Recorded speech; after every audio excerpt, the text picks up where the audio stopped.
Hello everyone, welcome to my channel. आज हम लोग क्या स्टार्ट करने वाले हैं पॉलिटिकल साइंस का चैप्टर नंबर 3 यूनिट नंबर 2 से। ओके, तो आज हम लोग इस पे पढ़ने वाले हैं कि गवर्नमेंट क्या होती है और गवर्नमेंट कैसे वर्क करती है। जैसे कि आप लोग ने बहुत बार सुना होगा कि गवर्नमेंट ये करी है, गवर्नमेंट वो करी है, गवर्नमेंट ने इसके प्राइस बढ़ा दिए, गवर्नमेंट ने उसके प्राइस बढ़ा दिए। तो आखिर ये गवर्नमेंट है कौन और ये ऐसा करते क्यों है और इनके पास इतना पावर कैसे आता है कि ये सारी कंट्री को चला लेते हैं। ओके, तो हम लोग सबसे पहले ये जानते हैं कि गवर्नमेंट क्या क्या करते हैं। जैसे कि गवर्नमेंट, अगर आप पहले ये जान लो कि गवर्नमेंट क्या करते हैं। ओके, तो गवर्नमेंट ये करते हैं जैसे कि कोई कहीं पे अगर रोड बनानी है, कहीं पे अगर हॉस्पिटल्स बनाने हैं, कहीं पे अगर स्कूल बनाने हैं, कहीं पे अगर कोई ट्रैक बनाना है, या फिर कहीं पे कोई जैसे कि ये सब जो काम है जो गवर्नमेंट मतलब जो ये पब्लिक के अंडर में आती है। जैसे कहीं पर अगर किसी को वॉशरूम बनाना है, जो पब्लिक टॉयलेट होगा वो बनाना है, तो वो सब डिसाइड करेगी गवर्नमेंट कि गवर्नमेंट कहाँ कहाँ पे क्या क्या बनाएगी। इसके अलावा गवर्नमेंट के पास और भी काम होते हैं, सिर्फ इतना ही नहीं होता है कि कहाँ कहाँ पे क्या क्या बनाना है। इसके अलावा उनके पास ये भी होता है कि अगर कहीं पे इंटरनेशनल हम लोग को रिलेशनशिप को पीसफुली हैंडल करना है। जैसे कि अभी आप लोग जानते हैं कि इंडिया और पाकिस्तान के बीच में बहुत पहले से ही मतलब लड़ाई चलते रहती है कभी कभी। तो वो सब जो हैंडल करने का काम, वहाँ पे जो आर्मीज़ होते हैं वो भी सब गवर्नमेंट के अंडर में आते हैं। और गवर्नमेंट के अंडर में आने के बाद ये सब जो हम लोग जितनी भी लड़ाइयाँ करते हैं या फिर हम जितने भी रिलेशनशिप को लाते हैं मतलब अच्छे से, ताकि वो हम सब अच्छे से रह पाए, आगे वाले जो कंट्री वो लोग अच्छे से रह पाए, हम सिक्योर रह पाए, इनसिक्योर फील ना करें। तो ये सब जो है गवर्नमेंट देखती है कि हम इंटरनेशनली किसी के साथ अगर रिलेशनशिप बना रहे तो वो पीसफुली हैंडल हो। जैसे कि सपोज़ अगर आप एक एक आदमी, अगर अगर आप लोग एक एक लोग जाएंगे अगर इंटरनेशनली रिलेशनशिप्स बनाने, तो क्या ये पॉसिबल है? नहीं, ये पॉसिबल नहीं है। तो हमें क्या है, अपनी एक ग्रुप चाहिए, ग्रुप का एक लीडर चाहिए जो कि सारे जो रिलेशनशिप्स है उसको वो फॉलो कर पाए, अच्छे से बना पाए और पीसफुली जो है सारी कंट्री को रख पाए। तो गवर्नमेंट का ये भी काम होता है। और गवर्नमेंट का क्या काम होता है? गवर्नमेंट जैसे कि बहुत सारे जैसे कि नेचुरल डिज़ास्टर आ गया है, सपोज़ जैसे कि फ्लड आ गया, बाढ़ आ गया है या फिर भूकंप आ गई है, तो वहाँ के लोग क्या है, कोई कोई लोग, बहुत सारे लोग अफेक्ट हो जाते हैं, किसी किसी लोगों की जो डेथ हो जाती है, कोई कोई लोग मतलब मिस हो जाते हैं, मतलब कहीं कहीं पे गुम हो जाते हैं। तो वो सब जैसे कि अफेक्टेड लोग हैं, तो बहुत सारे ऑर्गेनाइजेशन गवर्नमेंट के थ्रू जाती है उनको हेल्प करने के लिए, अफेक्टेड लोगों को खाना देने के लिए, उनको वहाँ से बाहर निकालने के लिए। तो ये सारी जो चीज़ें हैं वो गवर्नमेंट करती है पब्लिक के लिए। और तो और गवर्नमेंट जो है, जैसे कि अगर बहुत सारी जो अब जो कंट्री में तो पीसफुल रिलेशन फॉलो करने के बाद अगर हेल्थ फैसिलिटी के ऊपर भी वो ध्यान देते हैं। जैसे कि अगर हमारी कंट्री, क्योंकि हमारी कंट्री में क्या है, हमारी जो कंट्री है ना इंडिया, वो एक डेमोक्रेटिक कंट्री है। तो उसमें जो है हम वोट देकर अपने जो रिप्रेजेंटेटिव, मतलब हमारे जो लोग हैं, जो हम गवर्नमेंट खुद बनाते हैं, वो हम लोग खुद सिलेक्ट करते हैं कि हमारे मतलब गवर्नमेंट कौन बनेगी, क्योंकि हम लोग वोट देते हैं तो वोट से ही तो गवर्नमेंट बनती है ना। तो ये सब जो चीज़ें हैं हम ही दे रहे हैं।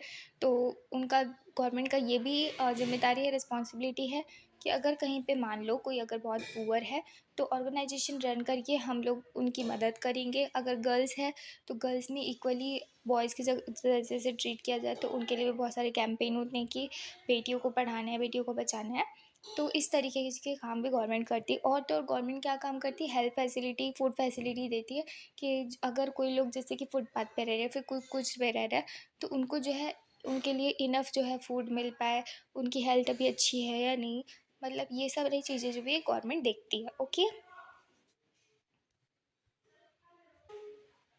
अब आप लोग ये सोच रहे होंगे कि इतना सारा चीज़ जो गवर्नमेंट करती है वह अकेले ऐसे कैसे कर सकती है, और अगर अकेले नहीं करती तो कितने लोग इसमें इंगेज होते हैं, और वो अकेले से मैनेज क्यों कैसे कर लेती है, और वो क्यों ऐसा करते हैं। जैसे कि हम एक ह्यूमन बींग्स हैं, हम सारे लोग एक साथ रहते हैं, तो हम सारे लोग एक साथ काम भी करते हैं। अगर हम हमारे पास अगर गवर्नमेंट ने रूल नहीं बनाया कि सपोज जैसे कि कोई ऑफिस है, अब वहाँ पर मीटिंग होनी है, अगर वहाँ पर कोई रूल नहीं है कि इतने बजे से इतने बजे तक आना है, या फिर ये वाले ड्रेस में आना है, ये वाले ड्रेस में नहीं आना है, तो लोग क्या अपने मन से कभी भी आएँगे, कभी भी जाएँगे उन पे और हमारी मीटिंग अच्छे से नहीं हो पाएगी, हम अच्छी चीज़ें आगे इम्प्रूव नहीं कर पाएँगे या कुछ चीज़ को नहीं ला पाएँगे। तो कोई भी अपने मन से आ रहा है, कोई भी अपने मन से जा रहा है, या फिर कोई आ ही नहीं रहा है। तो इसी तरीके से कंट्री भी वर्क करती है। तो हमने सारे लोगों के लिए एक रूल बना के रखा है, अगर उस कंट्री में कोई लोग रह रहे हैं तो अगर उस कंट्री में जितने भी लोग हैं वो सारे लोगों को ये रूल को फॉलो करनी होगा। सपोज़ एक एग्ज़ाम्पल है, जैसे कि गवर्नमेंट ने बोला है कि हर किसी को हेलमेट पहनना है।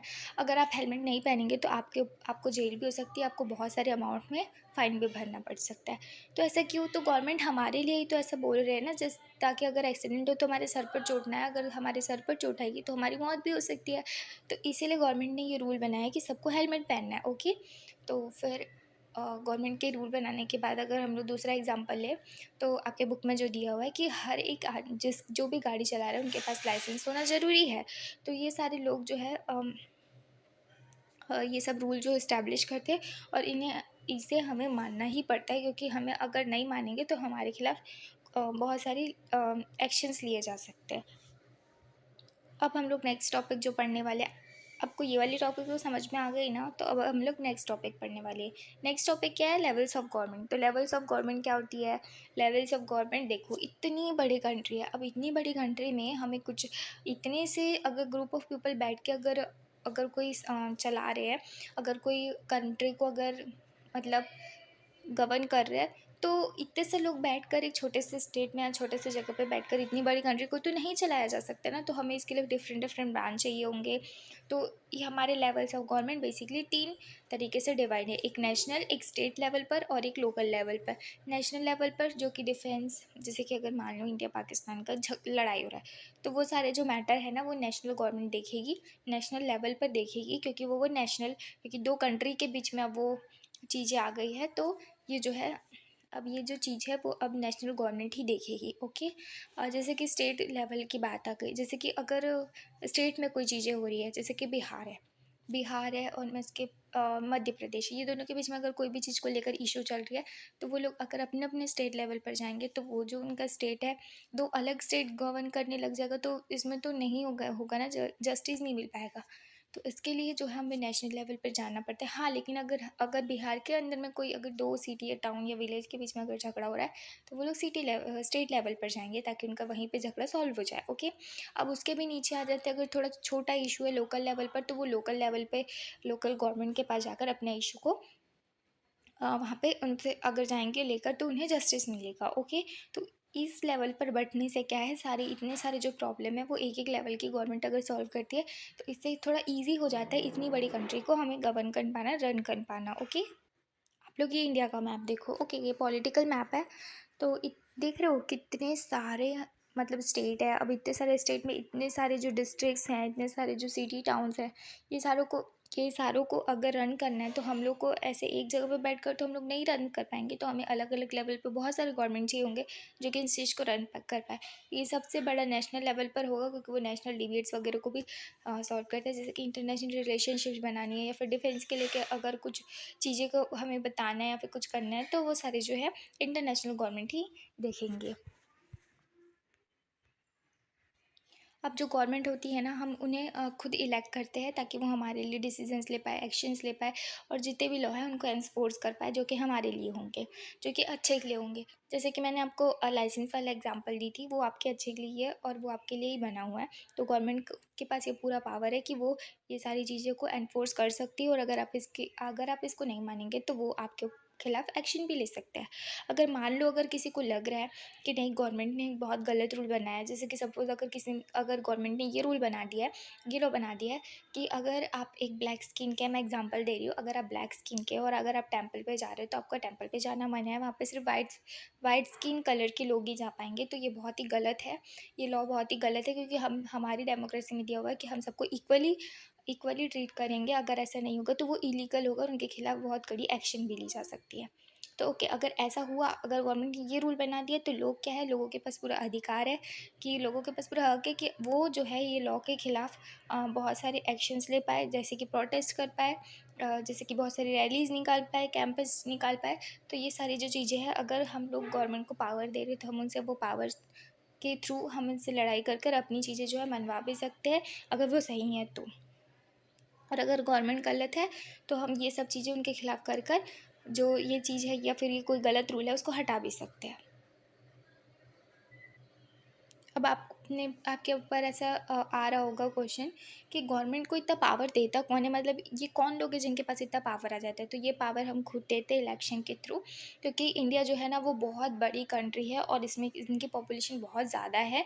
तो हमारी जो गवर्नमेंट है वो इनडायरेक्ट वे में काम करती है, क्योंकि हम जो है एक साथ इतने सारे लोग मिलकर अगर लॉ बनाने लग जाए और इसको एनफोर्स करने, इसको इम्प्लीमेंट कर पाए, तो फिर इसमें बहुत ज़्यादा साल लग जाएगा। इसीलिए हम लोग क्या है अपने गवर्नमेंट का पार्ट खुद ही चुनते हैं।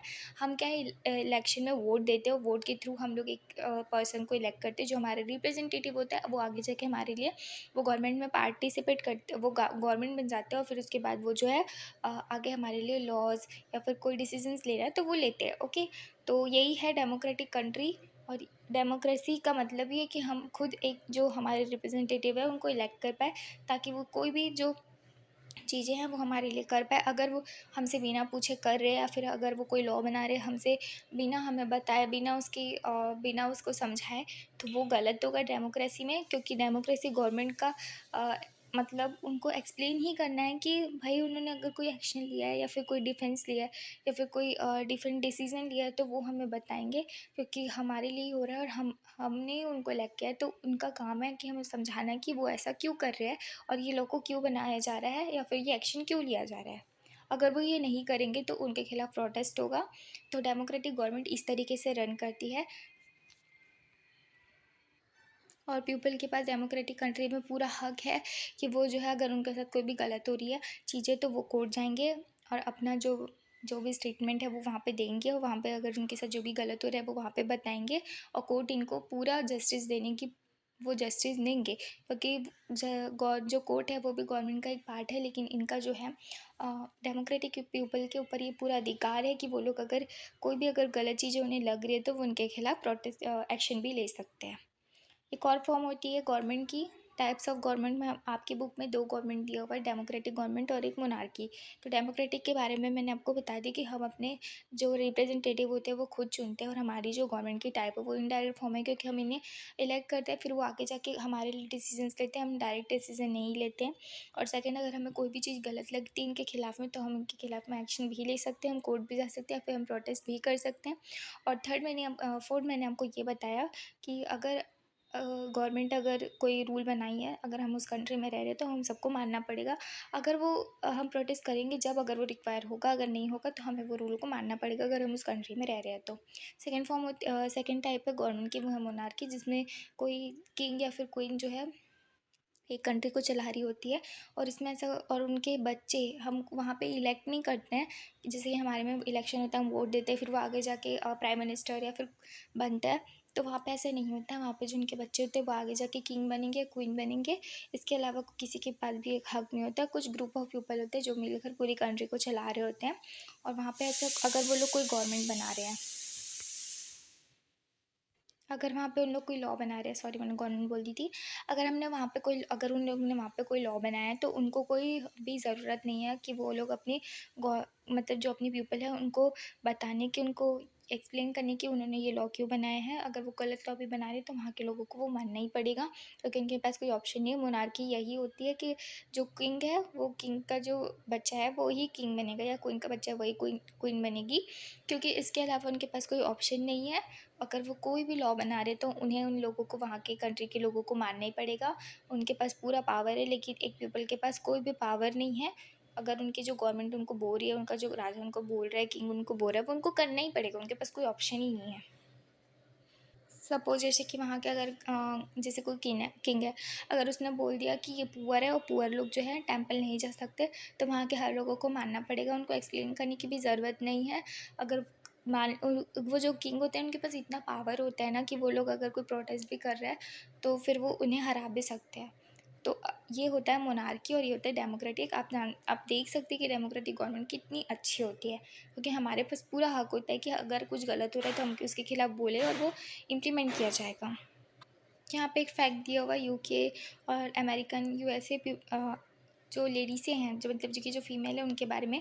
अभी तो है हम सारे लोगों को ये हक है कि हम लोग जो है वोट दे पाएंगे, चाहे वो पुअर हो, रिच हो, अनएजुकेटेड हो, एजुकेटेड हो, या फिर वो कोई अपर कास्ट का हो या लोअर कास्ट का हो या फिर कोई मेल हो फीमेल हो, अब हम सब जो वोट दे सकते हैं। पर पहले ऐसा था क्या? नहीं, पहले ऐसा नहीं था, क्योंकि पहले क्या है, अमेरिका और यूके बारे में ऐसा समझते थे कि ये जो फीमेल होती है ना, वो डिसीजन नहीं ले पाती, ये घर के कामों तक ही सीमित होती है और ये उतनी पढ़ी लिखी भी नहीं है और ये उतना अच्छे से काम नहीं कर पाएंगी, इसीलिए इनको वोट देने का कोई भी अधिकार नहीं था। पहले की लेडीज़ को तो कोई कुछ समझता ही नहीं था।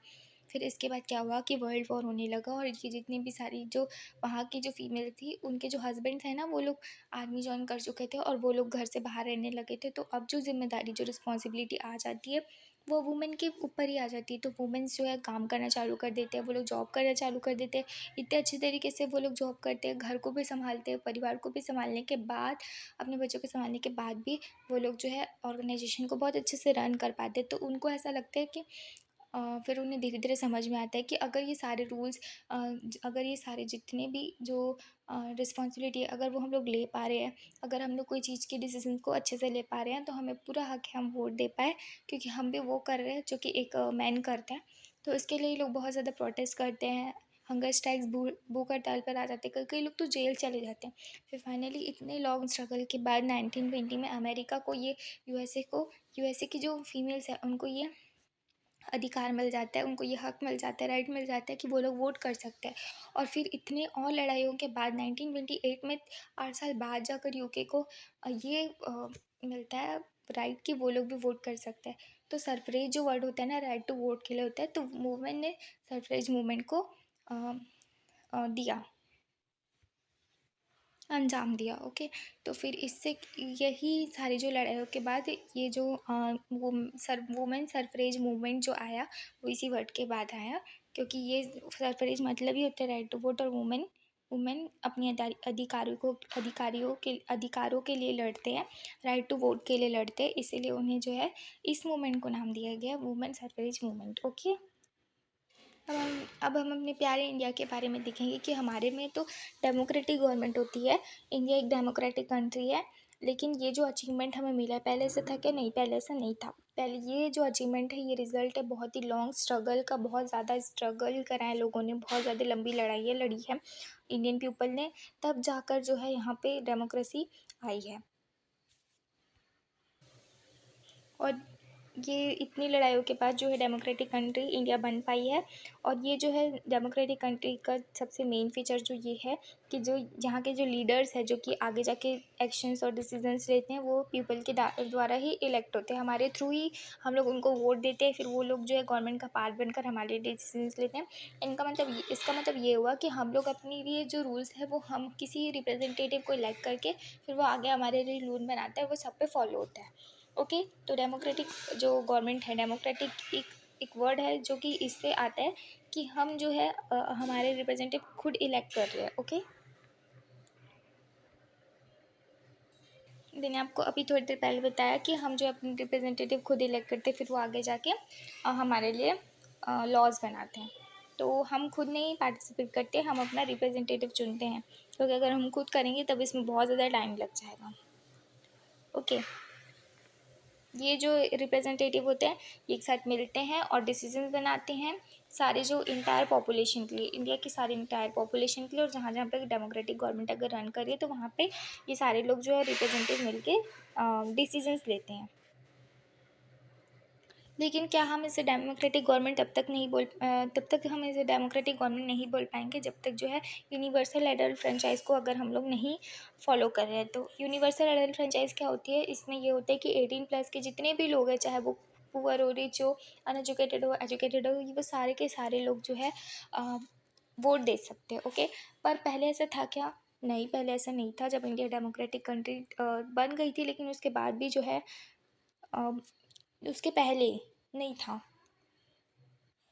इंडिया पहले डेमोक्रेटिक कंट्री नहीं थी, तो उसके पहले क्या था कि जितने भी जो रिच पीपल हैं, पहले कौन कौन वोट दे सकता था? सिर्फ मेल्स वोट दे सकते थे। उसमें भी अगर वो लोग एजुकेटेड हैं और वो लोग बहुत अपर कास्ट से बिलोंग कर रहे हैं, और अगर वो रिच हैं, तो ही वो वोट दे सकते हैं। अनलेस वो वोट नहीं दे सकते अगर वो लोग ये सब नहीं, अगर वो रिच नहीं है, अगर वो एजुकेटेड नहीं है, अगर वो लोग अगर उनके पास खुद की प्रॉपर्टी नहीं है। ओके, प्रॉपर्टी नहीं है तो भी वो लोग वोट नहीं दे सकते। तो फिर ये सारी जो चीज़ें हमें बहुत सारी लड़ाइयों के बाद मिली हैं। और गांधी जी ने अपने जनरल में लिखा था कि यंग इन इंडिया में, कि गांधी जी ये सोचते हैं, वो उन्होंने लिखा था कि कैसे पॉसिबल है, ये आइडिया एकदम बकवास है कि अगर किसी के पास बहुत धन संपत्ति है तो फिर ही वो वोट दे सकता है, नहीं तो वो वोट नहीं दे सकता। अगर अगर एक आदमी के पास बहुत अच्छा कैरेक्टर है, लेकिन अगर उसका चरित्र बहुत अच्छा है, लेकिन अगर वो अमीर नहीं है, अगर वो पढ़ा लिखा नहीं है, तो वो वोट नहीं दे सकता। लेकिन अगर वो अपने काम के प्रति बहुत ऑनेस्ट है, वो दिन रात मेहनत कर कर कमा रहा है, लेकिन फिर भी उसे जो है वोट देने का हक नहीं है। अगर वो वही अमीर है, अगर उसने क्राइम किया हुआ है तो वो वोट दे सकता है, लेकिन जो गरीब है अगर उसने क्राइम नहीं किया हुआ है वो वोट नहीं दे सकता। तो ये कहाँ का जस्टिस है? इसलिए इसके ऊपर जो है गांधी जी ने जनरल लिखा था। उसके बाद सारी जो गवर्नमेंट है उसने ये सारी चीज़ों को चेंज किया और यूनिवर्सल अडल्ट फ्रेंचाइज को एनफोर्स किया। ओके, इससे क्या होता है कि ना, जो लोअर कास्ट के लोग हैं, जिनके पास प्रॉपर्टी नहीं है, जो पुअर हैं, जो फीमेल्स हैं, और जो जो कि अनएजुकेटेड है, वो लोग भी अब वोट दे सकते हैं। ओके, तो यूनिवर्सल अडल्ट फ्रेंचाइज का मतलब यही हुआ। तो इसके बाद से अब हम सारे के सारे लोग वोट दे सकते हैं। और इस जो वोट 18+, जब तक हम 18+ के नहीं हो जाते तब तक हम नहीं दे सकते। अगर 18+ के हो गए तब हम सारे के सारे लोग जो है वोट दे पाएंगे। तो यहाँ से आपका चैप्टर ख़त्म होता है। आई होप आपको ये चैप्टर समझ में आया होगा। अगर आपको नहीं समझ में आया, then please comment down in the comment section, so that I will make another video about it. So thank you.